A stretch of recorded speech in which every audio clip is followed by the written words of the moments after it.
So, um, have you ever found yourself in that really maddening situation at work? You know the one. Uh-huh. You've got this perfect idea. You know exactly what needs doing. But the second you say it out loud, Yeah. poof, resistance. People push back, find problems. Then maybe a week later, they suddenly have this amazing new idea, Yeah. which is exactly what you said. Oh, absolutely. It's like a classic human nature thing, isn't it? That ego trap. Right. You push an idea onto someone, their defenses just shoot right up. They feel, I don't know, controlled. Yeah, controlled. But if they reach the same conclusion but feel they did it on their own, Then it's brilliant. It's their breakthrough. exactly. It's theirs, so they champion it. That's really the core of what we're digging into today, isn't it? This whole idea of intellectual ownership. Mm-hmm.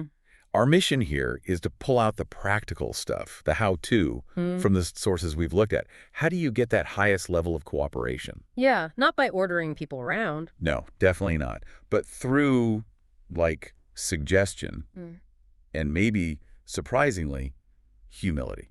Right. We're trying to crack what some of the research calls the paradox of leadership. Okay. I mean, if everyone fundamentally prefers their own ideas, their own path, how do you, skillfully guide things so they end up suggesting the very idea you hoped for? And genuinely mean it. Make it their commitment. That's the tricky part. That's where real effectiveness lies. Okay, so let's unpack that foundational idea first, because it seems to apply everywhere. It really does. The real power in leading isn't about giving orders. It's more subtle. It's about inspiring action. Inspiring, not demanding. And when cooperation is voluntary, when people choose to join in, the power is just huge compared to forcing it. Think about the energy difference. If you mandate something, you're constantly fighting friction, right? Checking compliance, dealing with pushback. You get the bare minimum. Yeah, grudging compliance at best. But the sources really emphasize this. People bring their absolute best, their highest spirit, when they feel like they volunteered, when they chose it. And that commitment isn't just double, it's exponentially more powerful. Oh, yeah. Many times greater.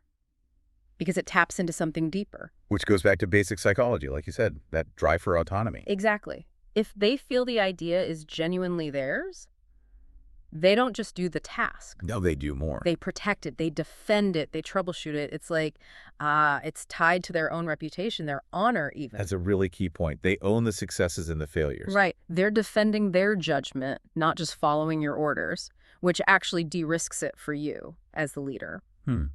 That makes sense.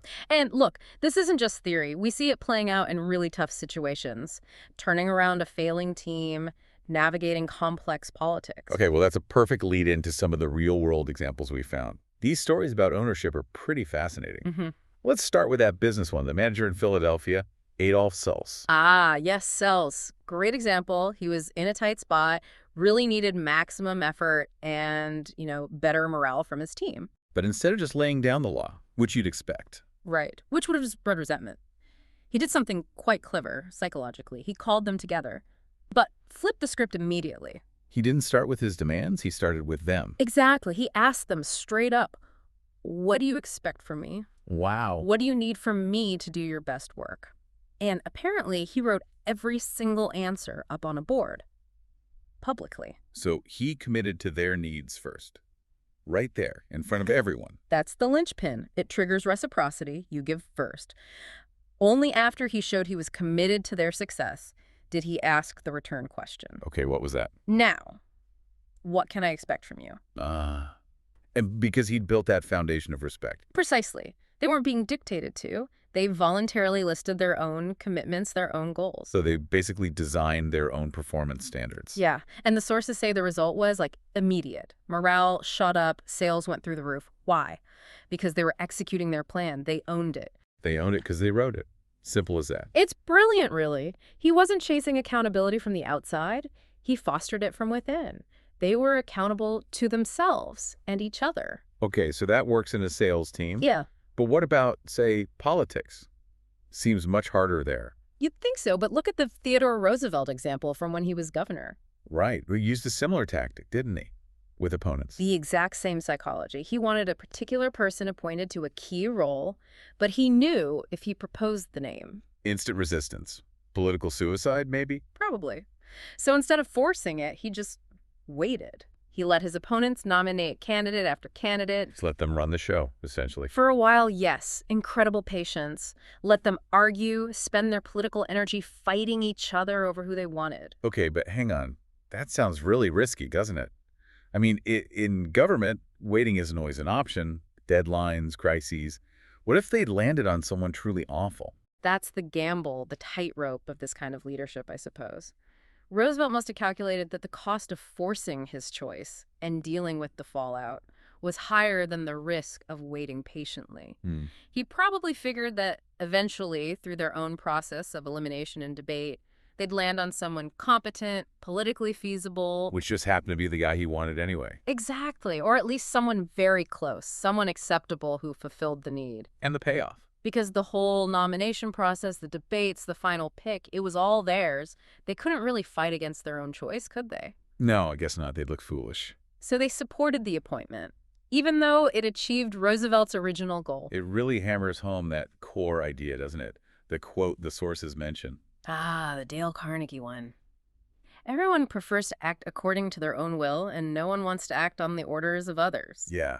It's such a fundamental human thing. You have to work with that desire for self-direction, not against it. Absolutely. Don't crush it. Yeah. Channel it. Okay, so that's the what and the why. Ownership is key.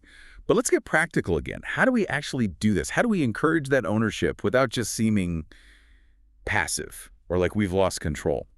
Especially when, leaders are often expected to be assertive. Right. That's the balancing act. And this is where the sources bring in this idea of strategic humility.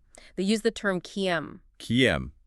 Okay, what does that mean? It literally translates to something like placing oneself low. The core idea is that achieving that highest cooperation often means deliberately stepping back. Stepping back from the commander role. Yeah, stepping out of the spotlight so others can step into it, feel like the creators. It's about lowering yourself to lift others up. That sounds counterintuitive to traditional leadership ideas. It does, but it's not about being weak. It's strategic. And it's not new either. The sources link it back to ancient wisdom, like Lao Tzu. Oh, interesting. What's the connection? Well, there's that beautiful metaphor Lao Tzu uses about rivers and the sea. Remind me. He says something like, great rivers flow to the sea because the sea is in the low position. Ah, right. The sage who wants to stand above the people places himself below them. Wow. That's powerful imagery. The sea, the most powerful collector of water, achieves that by being the lowest point. It doesn't fight, it just receives. Exactly. It's a total flip of how we usually think about power and hierarchy. It doesn't impose, it attracts. So applying that, if we want cooperation, we need to be more like the sea. Position ourselves to receive their ideas. That's the essence of it. In any relationship work, family, politics, when you deliberately make space for the other person's ideas, when you make them feel like the architect, you're not battling their ego anymore. They're harnessing it. Exactly. You're making them the master of the idea, and then they cooperate willingly, even joyfully, instead of fighting you. Okay, so this really means changing how we communicate, moving away from telling people the plan. Definitely. From advocate to guide, maybe? So less, here's my brilliant 5-point plan, and more. How does that actually sound? Well, practically, instead of hitting them with, what do you think of my idea? Which just invites them to find flaws. Yeah, puts them on the defensive. Right.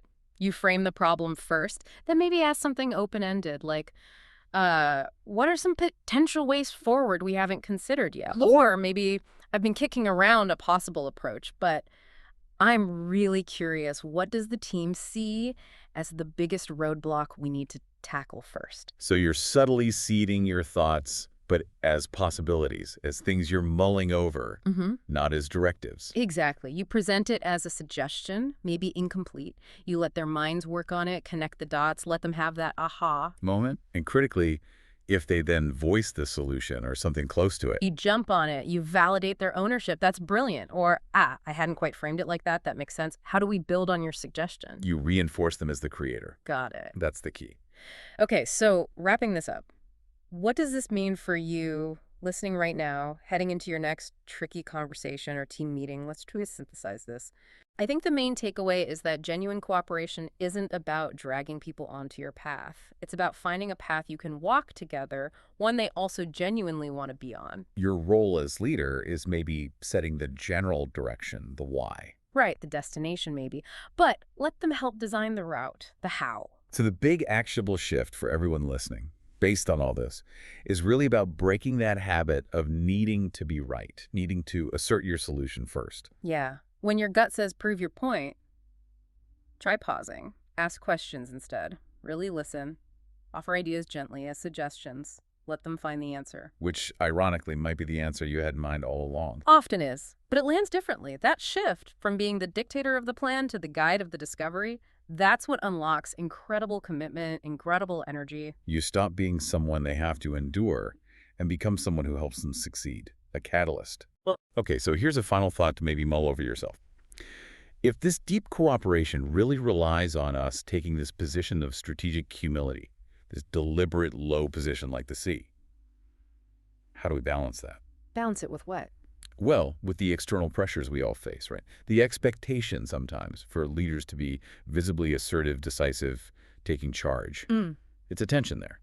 That's a really good point. Internal strategy versus external perception. So maybe in your next interaction, try asking yourself, am I acting like the river right now, pushing hard, fighting the banks?